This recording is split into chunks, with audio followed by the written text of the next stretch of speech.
Sa mga pangunahing balita, 6 na taong gulang na batang babae patay sa sunog sa Masbate. Militar at NPA nagkasagupa sa Daragal Boy. Mga armas at pampasabog na recover. Motorcycle rider sugatan sa aksidente sa Bao, Camarines Sur. Negosyante sa Masbate City timbog sa anti-illegal drug operation. At Albay Agrifest sa 2025 ipinagdiriwang sa Tabaco City.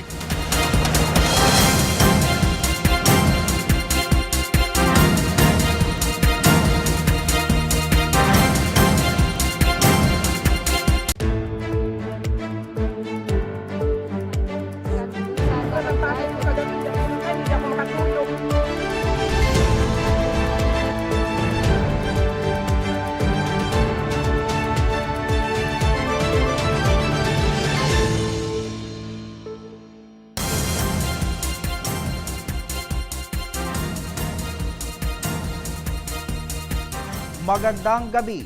Narito na mga balitang dapat ninyong malaman ngayong araw, ika-23 ng Mayo taong kasalukuyan. Nasawi ang isang 6 na taong gulang na batang babae dahil sa sunog na tumupok sa kanilang bahay sa Masbate City madaling araw nitong Miyerkules. Sugatan naman ang kanyang ina at 2 pang menor de edad. Narito ang buong detalye.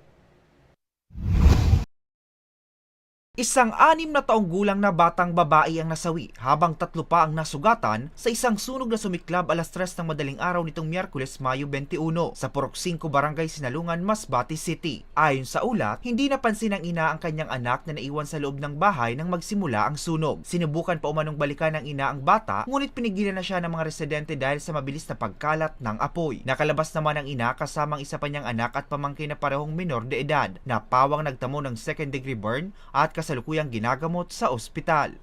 Malaki na daw po yung apoy at light material pa naman po gawa yung pamamahay po ng mismo pong nagmamayari po nung nasusunog po na bahay. Gawa ng maaari pa pong maging casualty pa po ang mismo pong ina po nito or kung sino man po yung magtatangka pong sanang isalba ang buhay po ng batang naiwan po sa loob ng nasusunog na bahay. Alas 4 na ng madaling araw nang maapula ng mga responding residente ang sunog na umabot sa unang alarma. Huli na daw kasi nang mai-report ito sa kaalaman ng BFP. Make sure lang po na kung tayo po gagamit po ng mga electrical appliances or electrical gadgets as much as possible po, kung hindi naman po ginagamit na, ay pakitanggal na lamang po ito sa kanilang po mga saksakan or sa mga plugs po. So, gayon din po kapag tayo po nagluluto, make sure po na ang ating pong mga stove, ang ating pong LPG ay nakapatay po bago po tayo umalis ng bahay or kada tapos po natin magluto. At saka po, kung hindi po maiwasan magkaroon po ng sunog or anumang po mga insidente po na mangyayari po sa inyo pong lugar dito po sa siyudad ng Masbate, ay huwag pong mag-atubiling tumawag po sa aming pong hotline na makikita po sa aming pong official Facebook page, BFP R5 Masbate City Fire Station po. Kasalukuyang iniimbestigahan ng otoridad ang pinagmulan ng sunog at ang halaga ng pinsala. Para sa mga balitang Tatak Bicol, Hercules Barbacena.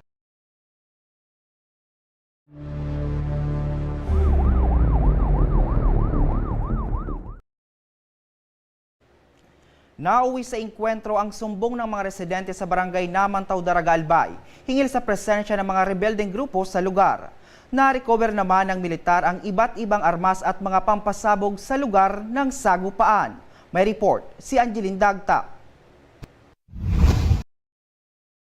10 minutong engkwentro sa pagitan ng mga sundalo ng 31st Infantry Battalion at mga rebeldeng New People's Army ang naganap bandang alas 4 ng madaling araw ngayong Biyernes, Mayo 23 sa Barangay Namantaw, Daraga, Albay. Nagresulta ang engkwentro sa pagkasamsam ng 6 na baril, 2 M14 rifles, 2 M16 rifles, isang M6530 rifle at isang caliber 45 pistol at 2 pampasabog. Nauna rito, nakatanggap ng impormasyon ng 31st Infantry Battalion mula sa mga residente ng lugar hinggil sa presensya ng mga armadong grupo. Agad na nagsagawa ng operasyon ng mga sundalo na humantong sa maiksi ngunit matinding sagupaan. Wala namang nasawi o nasugatan sa panig ng mga sundalo habang inaalam pa ang kalagayan ng mga rebelde. Member din ng community yung nagpaabot ng information, kaya agaran itong inaksyonan ng ating mga kasundaluhan at nung verifikahin nga nauwi nga sa palitan ng putok. Kasunod ng engkwentro, nagsagawa naman ng clearing operations ang mga sundalo sa lugar. Base doon sa report, yun yung mga dati na nilang mga Ang tawag namin doon ay zonang guerrilla or yung mga nasasakupang zona. Nung sunod-sunod yung ating efforts doon ay umalis sila doon. At ngayon sila ay nagre-recover, pilit nilang binabalikan yung mga lugar na iyon. At ang community naman ay kumbaga nakapag-conduct na tayo doon ng information operation, na orienta natin sila kung ano yung mga piligrong dulot sa kanila nung pagkandong or pagpapatuloy ng NPA. Kung kahit nagre-report po sila sa amin at ina-action na naman po namin. Nanawagan naman ang pamunuan ng 9th Infantry Division sa mga rebelding NPA na sumuko na at makipagtulungan sa pamahalaan para sa kapayapaan at kaunlaran. Hinimok din nila ang mga ito na itigil na ang mga gawain na nagdudulot ng takot at kaguluhan sa mga komunidad. Para sa mga balitang Tatak, Bicol, Angeline Dagta. Himas rehas ngayon ang isang lalaki dahil sa pagwawala at pagpapaputok ng improvised shotgun sa kanyang kabarangay sa Labo, Camarines Norte. Iniimbestigahan pa rin ng pulisya ang motibo sa pangyayari. May report si Danica Garcia. Kulungan ang bagsak ng isang 48 anyos na lalaki matapos na magwala at magpaputok ng improvised shotgun bandang alas 11:40 kagabi sa Purok 1 Barangay Lugi, Labo, Camarines Norte. Ayon sa Labo Municipal Police Station, 2 beses na nagpaputok ang residenteng si alias Ompong ng kanyang 12-gauge shotgun sa labas mismo ng bahay ng biktima na si alias Andy, 53 anyos, magsasaka at residente rin ng parehong lugar. Bukod sa pagpapaputok, nagmumura rin umano si Ompong sa labas mismo ng bahay ng biktima. Dahil sa kaguluhang ito, agad na humingi ng tulong sa mga otoridad ang mga residente na agad namang rinespondihan ng pulisya. Ito pong ating suspect po ay nakainom tapos may konting problema sa pamilya. Kaya po ito ay nagpaputok. Iniimbestigahan pa rin ng pulisya ang motibo sa pangyayari. Din po kami kung bakit siya nagkaroon ng ganitong improvised firearms. Nagtaka rin po ako dito dahil dito po sa Labo nagkaroon ng ganito. Karamihan po ng mga ganitong improvised firearms yung tinatawag natin na sumpak ay makikita po natin ito sa NCR karamihan kasi nasa naman po tayo ng NCR. Pero dito nagkaroon ng ganito kaya nung makita ko po ito sabi ko hindi ito dapat magaya ng ibang tao rito. Baka pag nakita po ito ng ibang tao ito iskayahin. Kaya agad-agad po namin hindi agad ito itong firearms at kinuha po agad natin. Continuous pa rin po yung aming pag-iimbestiga, baka po meron pa po itong iba, kaya iniimbestigahan pa rin po natin. Nahaharap si Umpong sa kasong paglabag sa Republic Act 10591 o Comprehensive Firearms and Ammunition Regulations Act at paglabag sa COMELEC Gun Ban. Para sa mga balitang Tatak, Bicol, Danica Garcia. Sugatan ng isang motorcycle rider nang mahagip ng truck sa Baaw, Camarines Sur. Lumalabas naman sa paunang investigasyon na panay ang pagsingit at palipat-lipat ng linya ang biktima. May report si Mel Moral. Sugatan ng isang 30 anyos na motorcycle rider matapos mahagip ng truck bandang alas 7:30 ng umaga nitong Miyerkules sa Barangay Agdangan, Baaw, Camarines Sur. Kinilala ang biktima sa alias na N, may asawa at residente ng Punta Waling-Waling Barangay 4 Donsol, Sorsogon. Lumalabas sa paunang investigasyon na ang dahilan ng insidente ang pagsingit at palipat-lipat ng linya ng biktima habang binabagtas ang Maharlika Highway.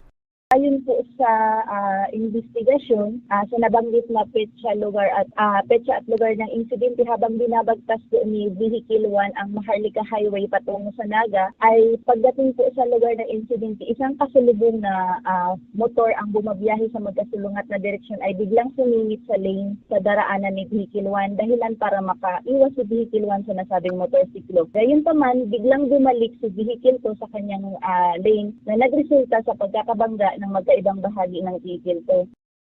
Kasalukuyang nagpapagaling pa sa Bicol Medical Center sa Naga City ang biktima matapos ang tinamong mga sugat sa insidente.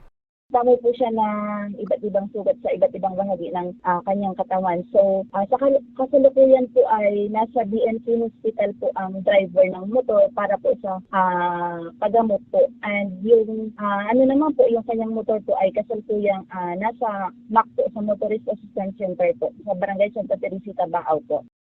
Muling nanawagan ang mga otoridad sa publiko na magsunod sa mga batas trapiko at maging disiplinado sa pagmamaneho upang makaiwas sa mga ganitong uri ng aksidente. Para sa mga balitang Tatak Bicol, Mel Moral. Susunod, Albay Agripesa 2025 ipinagdiriwang sa Tabaco City. At mga obra ng isang pintor tampok sa isang solo art exhibit sa Legazpi City. Yardi ba pang balita sa pababalik na Ako Bicol on NTV.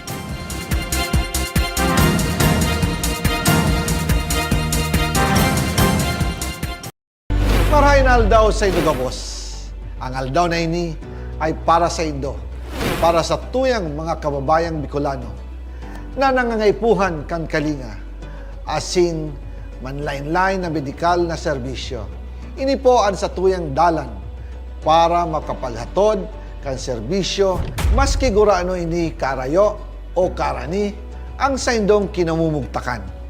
Ang Tarabangan Caravan ay saro pong inisyatibo kan Ako Bicol Party List na igwang layunin na darahon ang serbisyo medikal asin dental direkta sa saindong mga komunidad. Aram po niya to na daigabos may kakayahan o pagkakataon na makaduman sa ospital o klinika. Kaya't kami na po ang nagrarani sa Indo. Kaibahan ang matitibay na doktor, dentista, medical personnel, asin mga volunteer kan Ako Bicol Party List. Libre po gabos ang serbisyo medikal, dental, laboratory, asin mga bulong. Wala po kamo na dapat ihadit sa gastusin taini ay para sa indong kalusugan. Kaiba taman po ang satuyang programa ang libreng gupit asin masahe para sa satuyang mga kababayan. Maliban digdi, may local recruitment activity man kitang unyan. Ini po sarong biyaya para sa satuyang mga kababayan na nag-aanap kitrabaho. Sana po ay makatabang ini sa Indo. Tangani, makaanap ki mga bagong oportunidad para sa indong pamilya. Mga kababayan, buya ko pong ipaabot sa Indo na ang Ako Bicol Party List permi yaon para sa Indo. Sadto ngunyan asin sa maabot. Kami po ay padagos paglilingkod sa bawat Bicolano. Kami po ay nagpapasalamat sa saindong padagos na suporta. Habang yaon ang suporta kan kada Bicolano sa Ako Bicol Party List, padagos po niya to dadarahon ang mga programa na direktang nakakapiktar asin nakakatabang sa Saindo Gabos. Sa giraray, dakulaw pasasalamat po sa indong pagtangkilig asin pagtitiwala naway padagos niya tong ipangaji ang mga kalusugan asin kaligtasan kang bawat saro. Padagos po kitang magtarabangan asin magkasararo para sa mas malusog asin masiglang Bicolandia. Nakulang salamat po asin maray na aldaw sa Indo Gabos.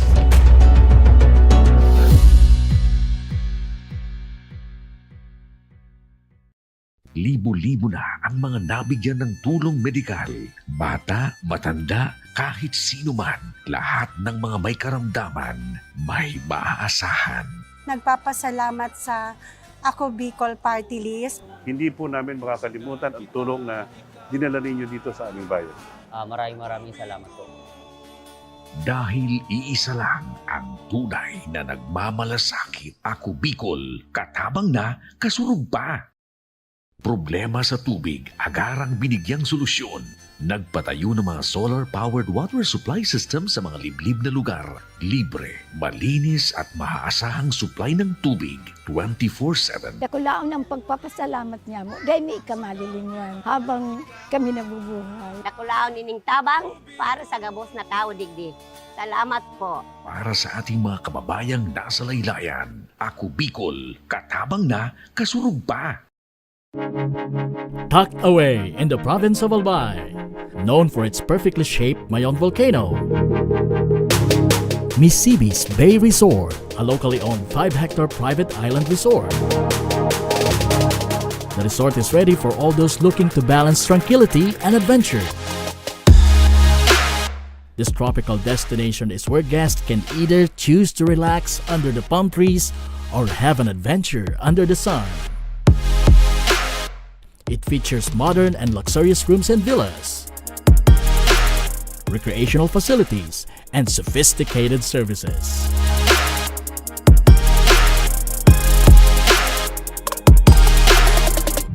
Come and experience Mississippi's Bay Resort, your tropical island getaway.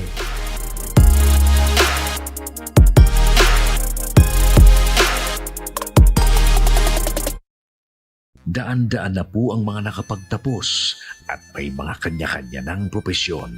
Sa kanilang pagpupunyagi, walang masidlan ang kanilang mga ngiti. Yun at sa Gabos, nagpapasalamat po ako sa AKB. Gusto ko lang po magpasalamat sa Ako Bicol sa opportunity na tigtatao po arag po sa kuya na estudyante. Dahil naandyan lang, katuwang lagi. Ako Bicol, katabang na, kasurug pa.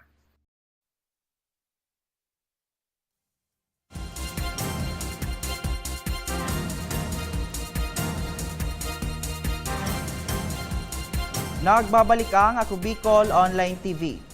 Timbog ang isang high-value individual sa ikinasang anti-illegal drug operation sa Masbate City.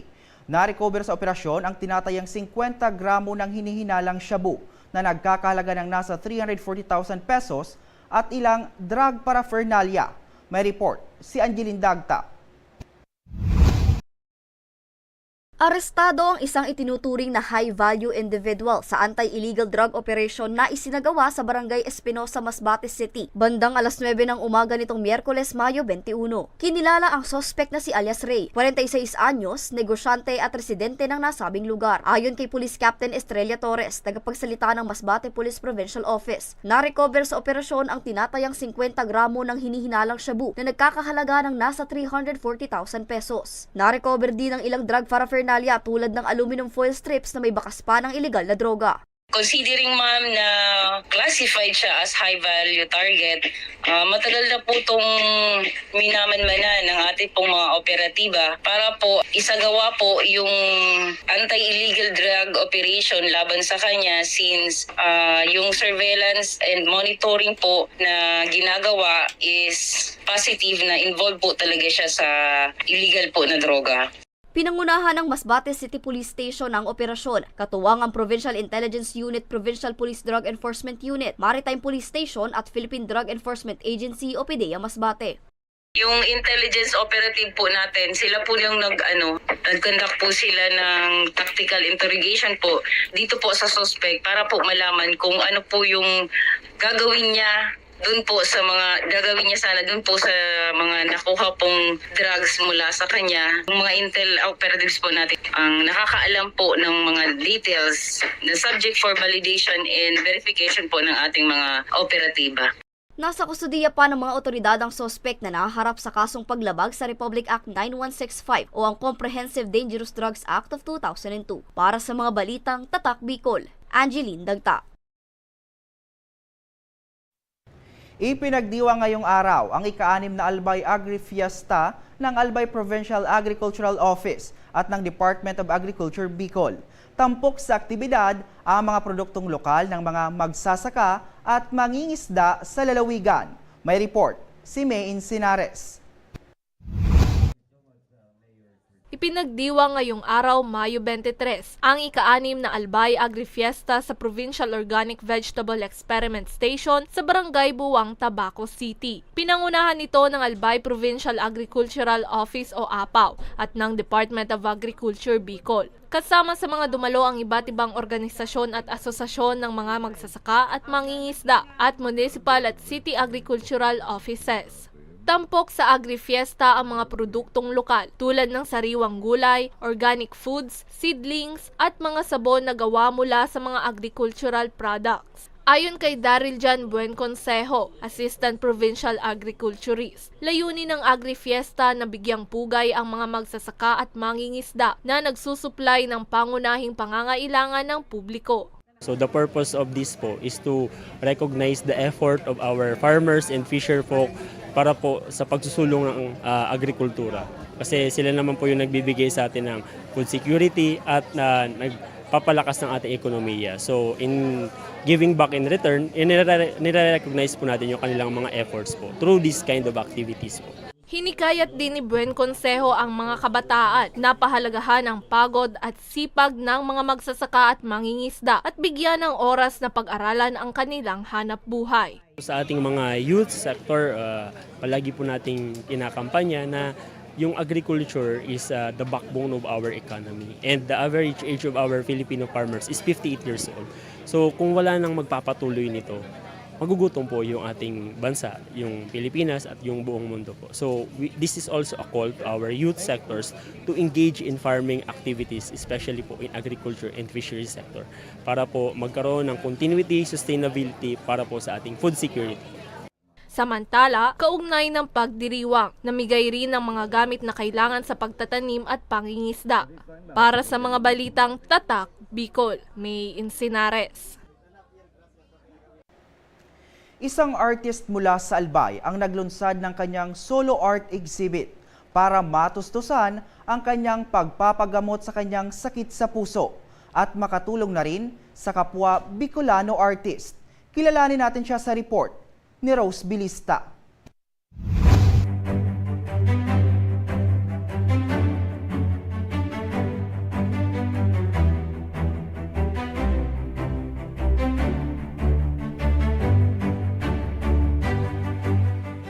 Para makatulong sa gastusin sa kanyang pagpapagamot, inilunsad ng 57 taong gulang na Bicolanong pintor na si Rene Alster Oliva ang kanyang solo art exhibit sa isang mall dito sa lungsod ng Legazpi kahapon. Ilan sa mga ibinida niya sa exhibit ay ang kanyang mga abstract paintings, hanggang sa mga makahulugang imahe ni Jesus at ng Our Lady of Peña Francia.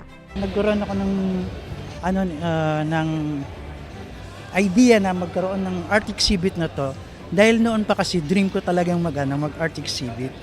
Simula pagkabata, nakita niya na ang ganda ng sining, lalo na't ang kanyang ama ay isang pintor din. Sa kabila ng kanyang karamdaman sa puso, patuloy siyang nagpinta. Ito raw ang kanyang nagsisilbing gamot at pinagkukunan ng lakas. My father is an artist, he is a painter, sculptor, and his friends also are all artists. So, yung environment ko, na ano ko nila na nadala nila talaga ako sa ano. And amazed ako sa mga nila, gawa nila. So ganun, nagsimula akong magkahilig Actually nga, nung napapagalitan ako ng teacher ko noon.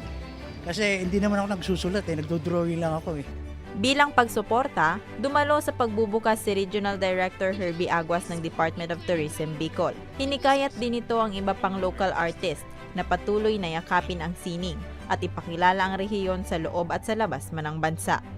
So this is really good for tourism, na may mga tao tayo na magagaling sa sining. If you have the skills, the talent, please bring it on, and we have to collaborate and support all the effort ng mga artistang Bicolano. Ang kikitain sa exhibit ay ibabahagi rin ni Rene sa ibang local artist. Para sa mga gustong bumili ng mga artworks ni Oliva, maaari siyang kontakin sa numerong 0921-847-5291 o kaya bisitahin ang kanyang exhibit sa Ayala Malls, Legazpi na magtatagal hanggang sa May 31. Para sa mga balitang Tatak, Bicol, Rose Bilista. And with that, the exhibit is now open. Ipinagdiwang ng Ako Bicol Party List at ng mga kaalyansa nito ang tagumpay sa nakaraang halalan sa isang Thanksgiving dinner at oath-taking ceremony nitong Miyerkules, Mayo 21. Pinangunahan ito ni Congressman Elizalde Co. Naroon din sina Congressman Joey Salceda at incoming Albay Vice Governor Diday Co. Bukod sa pagpanunumpa sa mga nahalal na miyembro ng Ako Bicol Alliance, naging pagkakataon din ito ang okasyon upang pag-usapan ang kanilang mga programa at kanilang legislative priorities na magdadala sa pangmatagalang pag-unlad sa rehiyon. At yan ang mga balitang nakalap ng Ako Bicol News Team. Ako po si Hercules Barbacena. Salamat at happy weekend!